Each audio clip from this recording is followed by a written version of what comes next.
and welcome back to another vlog. Today we are going to be working on the crown. So Brad, the wiring guru, who has helped me with a lot of the wiring stuff I have, he is on his way, so I'm gonna get some stuff prepped. Said I'm vlogging. Dude, we're vlogging? Forgot I had a YouTube Dude, channel. you didn't tell me. Keep report. Keep report. Fuck yeah! So we got an Apexi downpipe and a ECU Masters ECU with a plug and play harness that's going into the crown. So this morning got the IAT sensor bung welded up, so that's on the charge pipe. I got to put that together, but other than that, gonna open this top box. This is where I have the stock ECU. So I'm gonna see if I need to gut this to fit the ECU Masters black and the adapter harness, just because I know it takes up a bunch of space. But for the time being, until we start getting to some wiring stuff, I am going to throw this downpipe on. Make it a little bit louder, hopefully breathe a little bit more, and well, probably make the same amount of power. I don't have a Mac valve, I don't have a manual boost controller, so all of the boost is gonna be run off of just what it is now. I think like 13, 14 pounds is what it is, and I mean, that'll be more than enough, but we'll be able to mess with fuel. We'll be able to make sure that the tune and the map is clean, fuel is clean, and then I don't know, maybe mess with some limiter and stuff. So we'll wait till Brad pulls up. I'm gonna start doing the downpipe on the exhaust and we'll go from there. But welcome back to the vlogs. These Jones as tight as a mug.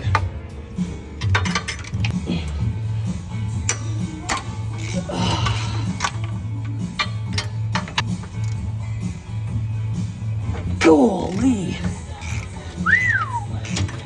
So we've got some bad news. 5 minutes later, this downpipe's pretty easy to take off. Just the turbo bolts were pretty tight, or the nuts. But I took this off totally forgetting that I welded this bung in when we first did this swap. I don't know why I thought that all the downpipes would have a bung on them, and I didn't even think to check. So this Apexi downpipe has no bung on it, and the exhaust that I have on the crown currently has no bung or port for an O2. That's why I added this one on the downpipe. One, because it was the closest to the turbo, and two, because I kept switching out some exhaust, and this is the one thing that wasn't gonna change. So sadly, I do have to put the stock downpipe in.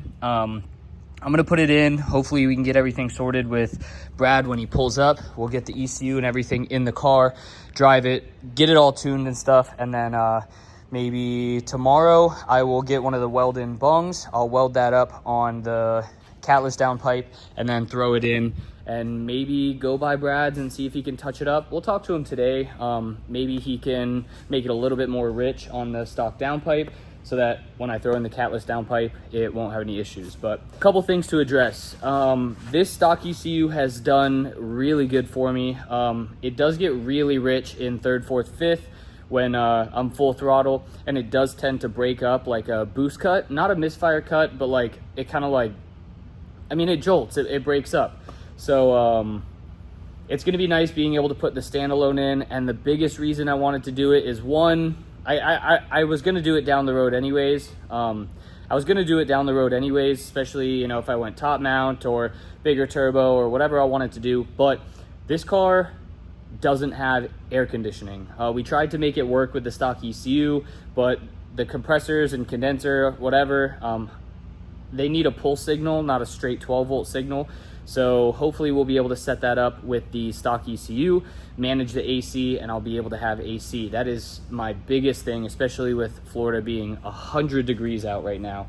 But yeah, it'll be nice to have tunability. It'll be cool because I can set up like a different limiter. Aftermarket mods won't be a big issue. I don't have to mess with MAF. It will get rid of my MAF, which means I can get rid of my cardboard blocking the MAF from the clutch fan. I can clean up this area and maybe, I don't know, put a pod or something. I don't make a custom pipe and clean it up. But the biggest reason I wanted to go standalone was for AC. So we're gonna hopefully get to that today. And then the digital dash, if you guys, I don't think I ever updated you guys.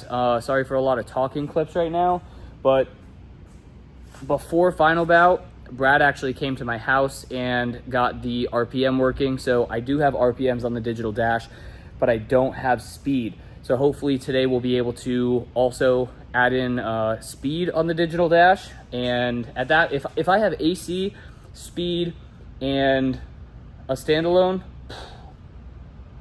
that's it. That's all I need. And then I could drive this car forever. But you know, until the boys start putting more power down, then, you know, I'm gonna have to put more power down. But all right, enough of me talking. ECU is waiting for Brad. I'm gonna put this stock downpipe in and then put the charge pipe on so that we can get this thing working.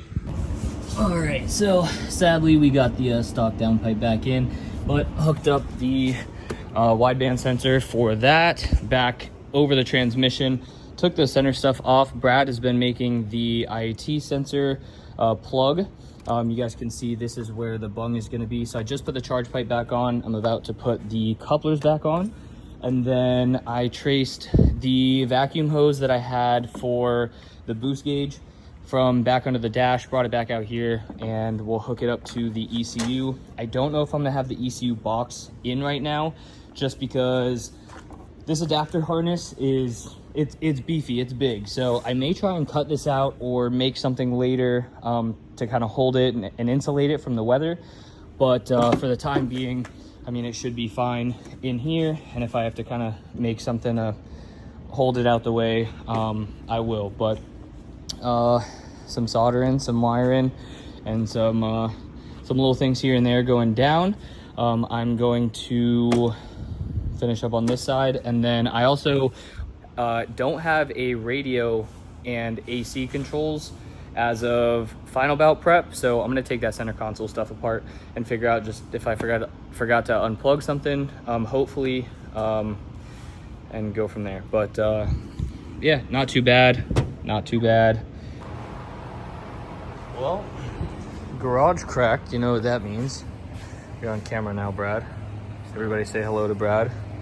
I think we're doing a first start here in a couple. You got some base map tune stuff set up, so we'll get first start and then go for a drive in a bit. But I want to blow some of this stuff out so we don't stink up the shop. We'll go from there. All right, ready? Yeah.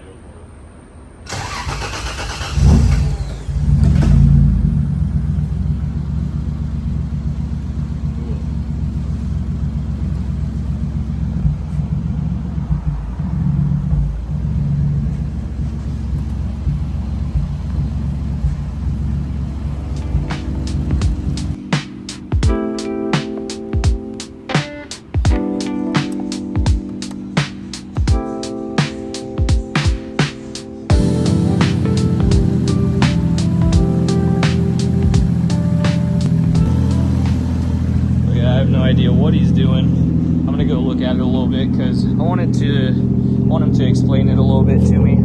But cleaned up the idle quite a bit, raised it up a little bit, waiting for it to get to temp some. But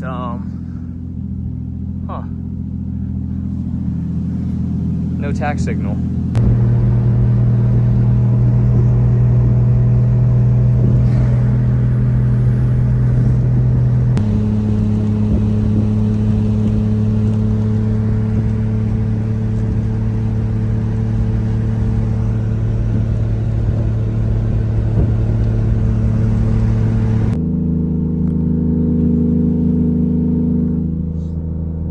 Pissing off pedestrians, huh? 1500 RPMs just idling.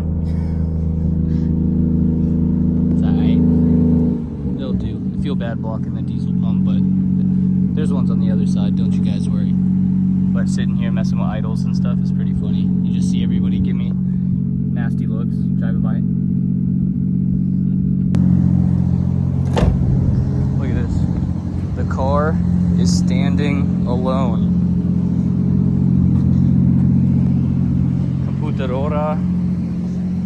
Good car. Look at that, standing all by itself. I appreciate it, bro. And welcome back for day 2.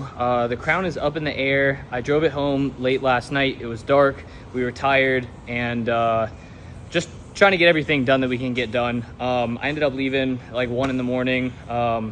It's just because I had stuff to clean up and I wanted to finish. But I want to show you guys the progress on all the ECU stuff. So the hardest thing I've done in a long time was try and get out this stock ECU little box cover.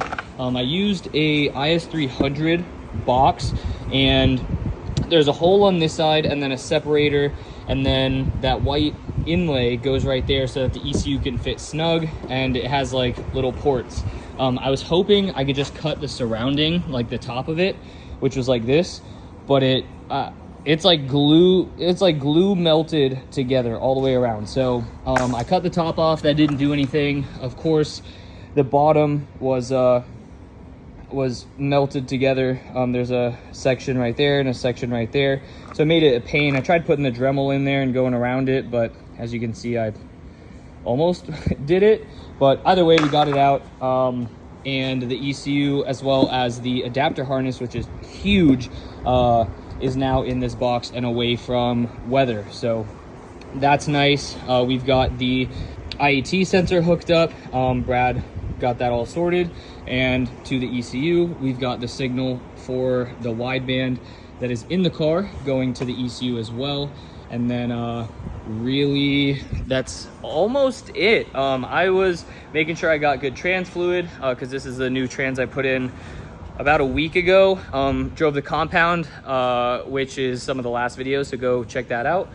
But I've probably put, I don't know, maybe 1,500 miles, maybe 2,000 miles in the last like week and a half. I drive 160, 200 miles a day on top of some of the trips we've done like to South Florida and stuff. So, I mean, it adds up pretty quick.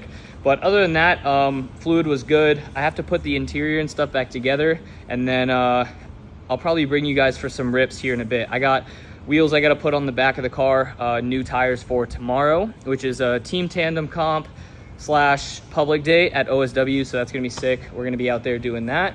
I got some subframes and stuff in the trunk that I got to take out. So after we're done with that, we'll probably go get some rips, show you guys kind of how the car runs and drives, and go from there.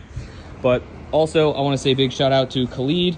Went up to Daytona. It's like 15 minutes from the shop, and he flipped these fronts for me. One was on wire and the other one was okay, but I just did kind of an eyeball alignment for the front, forgot about it, and just been driving on it. So I'm glad I caught that. But other than that, nut and bolt check. Make sure fluids are good. Might do an oil change real quick on the crown, and we'll get it ready for driving tomorrow. So again, big shout out to Brad for helping me with the ECU Masters ECU. Doing a couple hours worth of tuning yesterday. Did some slow, some pulls, some cruising, RPM, some downshifts, some limiter, a little bit of everything. Came back here, let it cool, did his computer stuff, and then went back out and finalized a lot of the map and stuff. So he definitely put a lot of time and effort into the tuning section, the cruising section, the boost section, the fuel, everything. So super hyped on it. Drives a million times better. Yeah, I'm ready to rip. So I'm gonna stop talking. We'll get some work done on the crown, and then before it gets dark, we'll pull it out there with the wheels, with the ECU, with everything back together, and probably get you guys some driving clips. Well, I forgot to vlog earlier, but before the sun goes down, we decided to take the crown out. Alex wanted to get some pictures and stuff, so I figured it'd be a good time to pull out the camera. But came down the street. Sorry for the wind, but yeah, not really a good sunset. Still water, sand, the car. I mean, I think that's all we're gonna get, and it's gonna just fade away. But take some pictures, and figured I'd update you guys a little bit, give you a little bit of more content in the video, because most of it was just talking and kind of showing you guys what we're doing instead of actually driving and stuff. But I just didn't want to go hard or send the car and stuff like that before tomorrow. One, because of tires, and two, just because I kind of live far from here. So you know, just to make sure I'm home and can get prepped for tomorrow. But I know it's windy, so maybe we'll take a couple cinematics or something, and then